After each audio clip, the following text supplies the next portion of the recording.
Space, the vast unknown. For all we know about the universe, there is even more that we do not. But one thing is known for certain. There are countless ways space can kill you. Asphyxiation, freezing, exploding from sudden decompression, robot servants turning on you, alien creatures that only want to tear you apart, or the deep-rooted fears that we bring with us, our own psyches literally destroying us from within as we are trapped, alone, millions of miles from home, with no escape. This is my top 13 sci-fi horror movies. Number 13, The Alien Factor. A spaceship containing alien specimens from all over the universe crash lands near a small town, and it isn't long before several residents start turning up dead, horribly mutilated.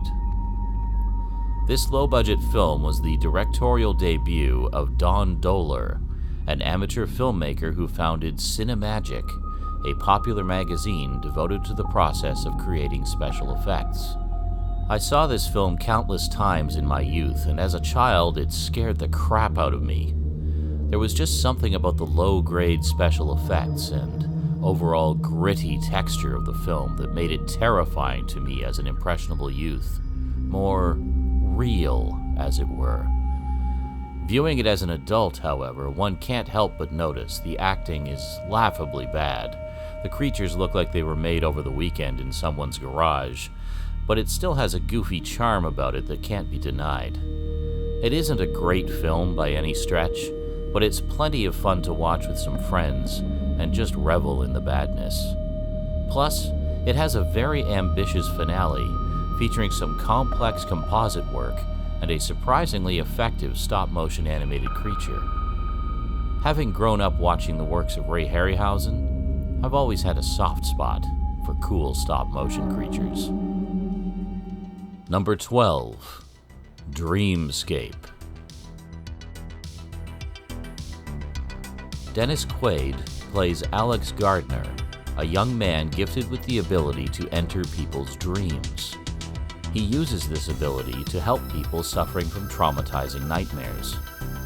But there are others with similar gifts that choose to use their ability for a far more nefarious purpose, as the perfect, undetectable assassins. David Patrick Kelly as Tommy Ray Glattman is absolutely chilling as the dream assassin Alex is tasked with stopping. Tommy Ray doesn't just kill people because he's hired to do so. He enjoys it. Far too much. And the Snake Man, a horrifying creature plaguing a young boy's dreams, is truly the stuff of nightmares. This was another favorite of mine in my youth, thanks to the imaginative dream sequences, and the final confrontation between Alex and Tommy Ray is truly satisfying and cathartic for both the characters and viewer. An absolute tour de force of nightmares brought to life. Number 11, Outland. Dubbed High Noon in Space, there are plenty of space-based horrors to be found in this hidden gem. Sean Connery plays Marshal William T. O'Neill, assigned to a mining colony on Io, one of Jupiter's moons. No sooner does he arrive than there is a string of mysterious deaths, possibly linked to a drug smuggling operation. It isn't long before he is marked for death and must not only crack the mystery and expose the drug smuggling, but fight for his own survival. There's plenty to like about this movie, not the least of which is the stellar cast. Sean Connery is a delight as always as the leading man, and is pitted against a very effective rival in the form of Mark B. Shepard, the head of the mining colony, played by the always wonderful Peter Boyle. There are several moments depicting the inherent dangers of working in the vacuum of space, such as plenty of bodies exploding from decompression, and the palpable suspense and tension throughout, especially during the last 20 minutes, will have you on the edge of your seat. Number 10. Saturn 3. An interesting character study as two lovers, played by Kirk Douglas and Farrah Fawcett, are stationed alone at a remote base in the asteroid fields of Saturn. Everything is going well until they receive an unexpected visitor, a technology expert played by Harvey Keitel, who may or may not be what he claims to be. One odd note, Harvey Keitel's voice was dubbed over by Roy Dotrice. Things begin to go awry when their visitor builds an 8-foot-tall robot named Hector to assist him. But Hector may have ideas of its own. Killer robots always terrified me as a kid, from the fembots in The Bionic Woman to the probe robots in The $6 Million Man, and I suspect I was a bit too young for this when I first saw it. Some of the more horrific imagery has been burned into my brain ever since. The minimal cast of Hollywood's finest is wonderful, but the real star of the show is Hector, who sports an impressive, almost biomechanical design and is truly terrifying at times. Number 9. Galaxy of Terror. A rescue ship heads to a mysterious planet to investigate the strange disappearance of a ship which crashed there. It isn't long before the crew is having to face their worst fears made manifest, pulled from the darkest corners of their minds, and brought to terrifying life. There are a lot of familiar faces in the cast of this low-budget sci-fi horror affair from Roger Corman, such as Grace Zabriskie from Twin Peaks, Ray Walston of My Favorite Martian, Erin Moran from Happy Days, Sid Haig from countless genre favorites, and a pre-Nightmare on Elm Street Robert Englund. The special effects, which are surprisingly good overall, were supervised by James Cameron. An entertaining sci-fi horror film with some very effective and genuinely frightening moments. I will say this, you'll never think of mealworms in quite the same way again. Number 8. Pandorum. Two astronauts, Peyton, played by Dennis Quaid, and Bauer, played by Ben Foster, awaken unexpectedly from hypersleep to find they are all alone, their crew missing. Unable to remember who they are or what their mission is, Bauer ventures deeper into the ship to find answers. What they discover is more shocking and horrifying than either of them could possibly have imagined. A tight, effective, and genuinely scary exercise in claustrophobic terror and paranoia, with some terrific creature effects thrown into the mix, along with some twists and turns that had my jaw dropping more than once.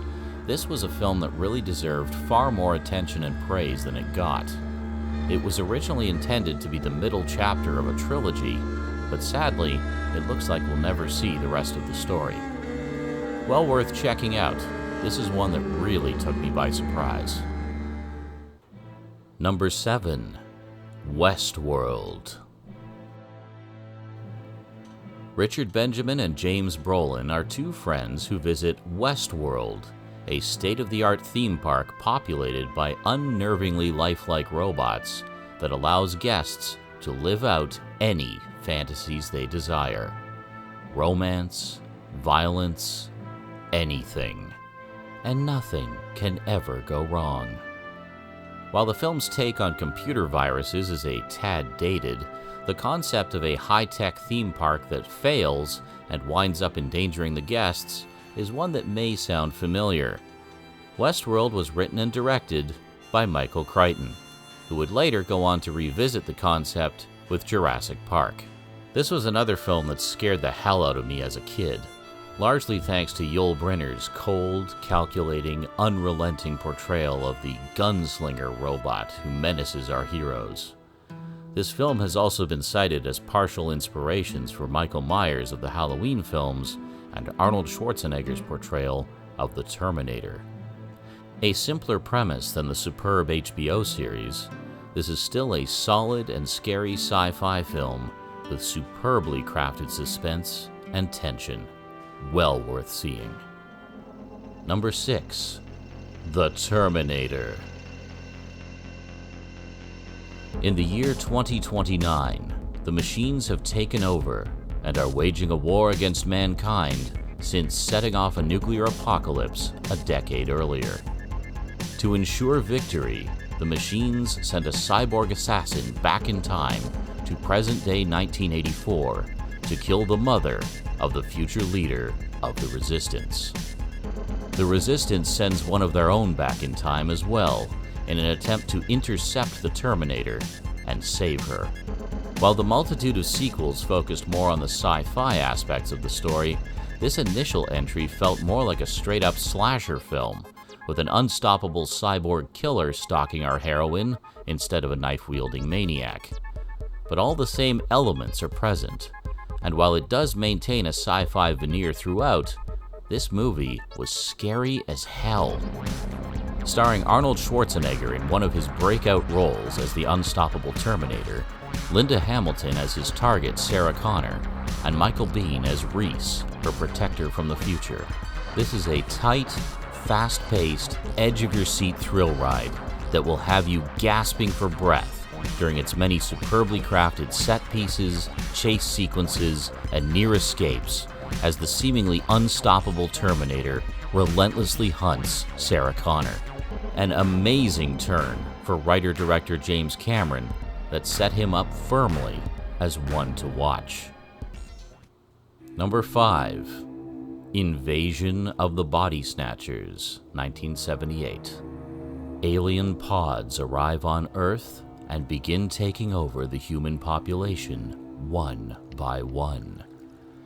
They get you when you sleep, when you are unaware and at your most vulnerable, creating exact duplicates of people and taking over. Be careful who you trust, for they might be one of them.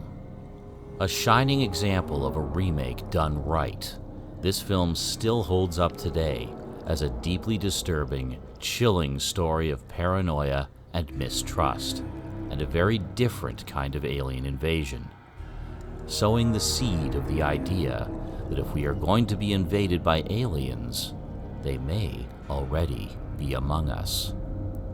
They might even be someone you know. Donald Sutherland takes the lead as Matthew Bennell, trying to get to the bottom of what's going on and find a way to stop the invaders. Joining him are a strapping young Jeff Goldblum as Jack Belichick, Leonard Nimoy as Dr. David Kibner, and Veronica Cartwright as Nancy Belichick. Also keep a sharp eye out for a memorable cameo by Kevin McCarthy, star of the 1956 original.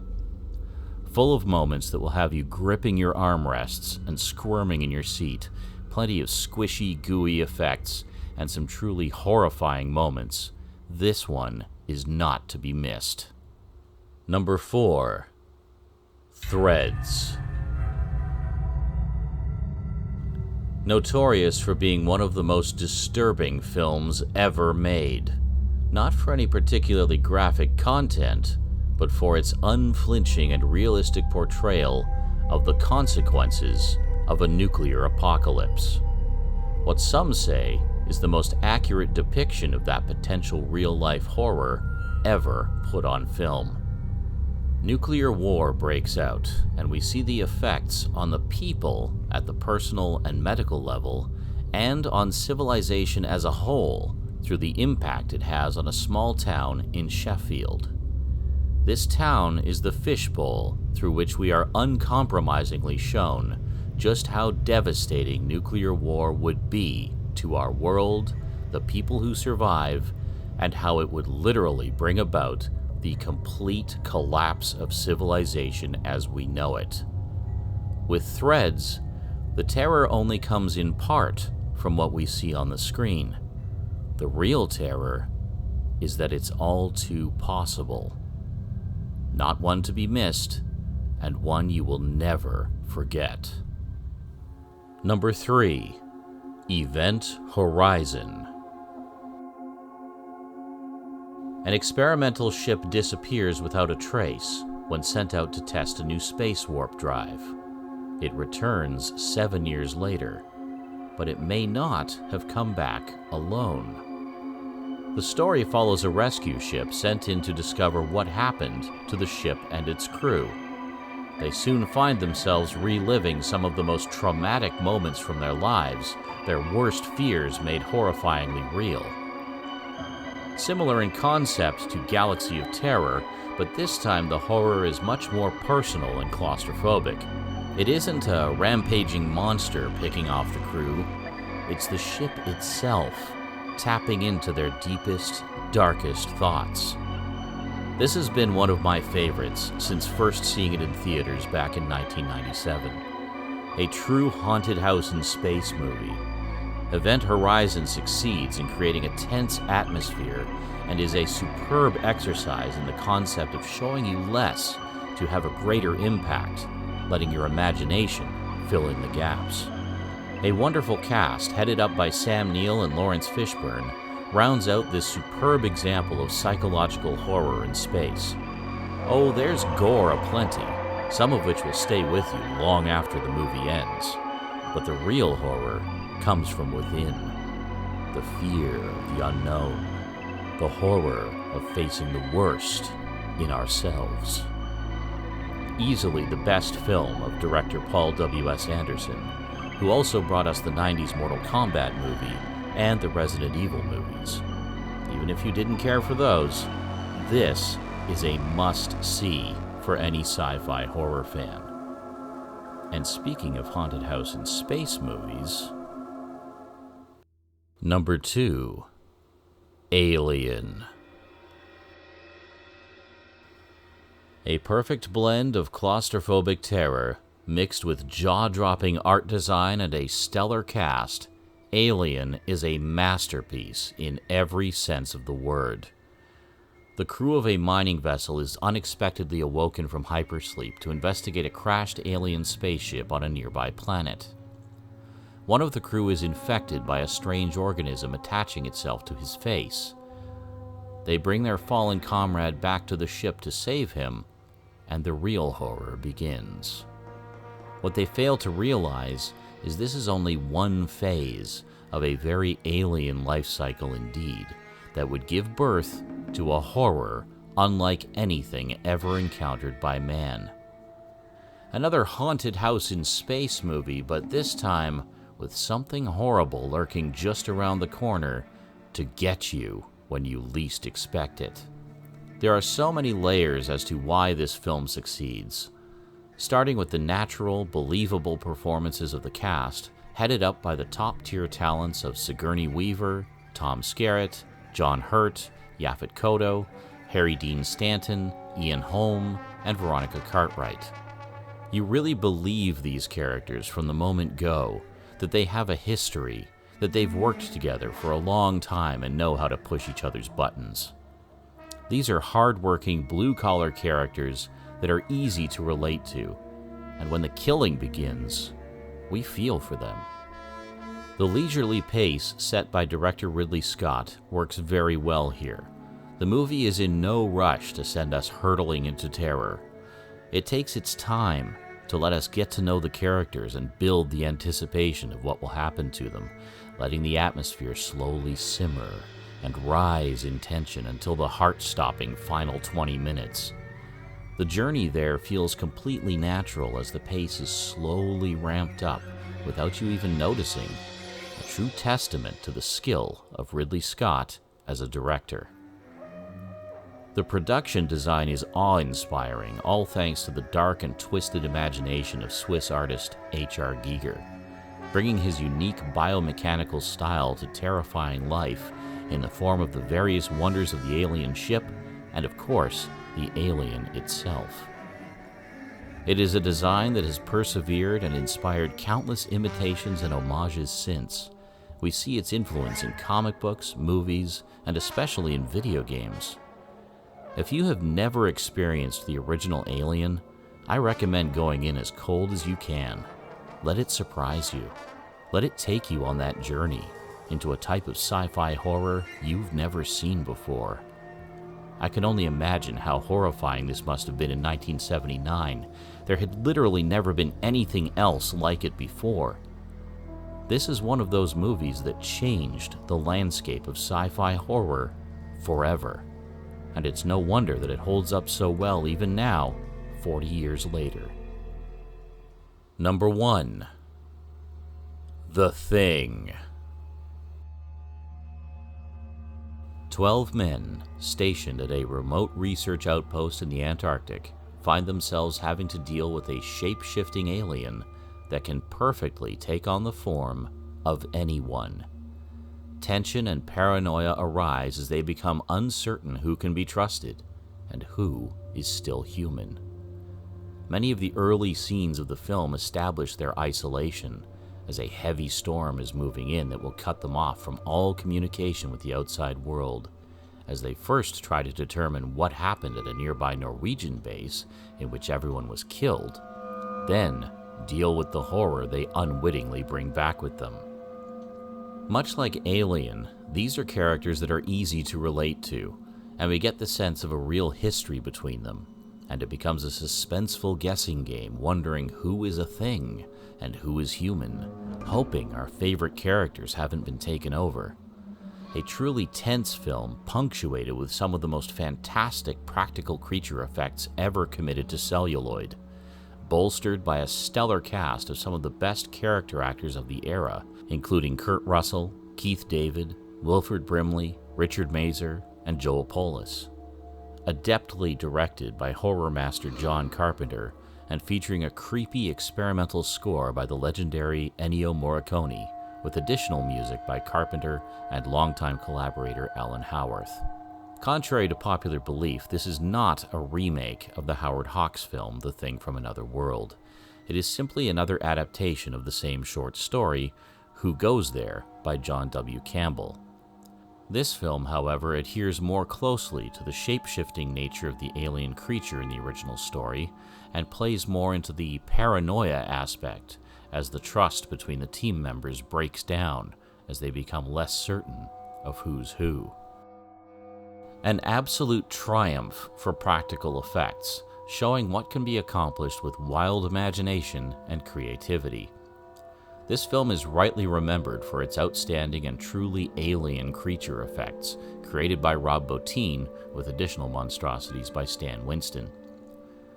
What makes those effects so special is that at no time is it just a guy in a suit. This alien creature is truly alien, not having a single base form other than when it is in the stable form of an imitation. Amorphous, constantly changing, the thing is disturbing because it can never be clearly defined or identified. It defies our expectations of what a sci-fi monster is, what it had typically been up to that point, and reminds us that life out there isn't necessarily going to be something we can easily understand.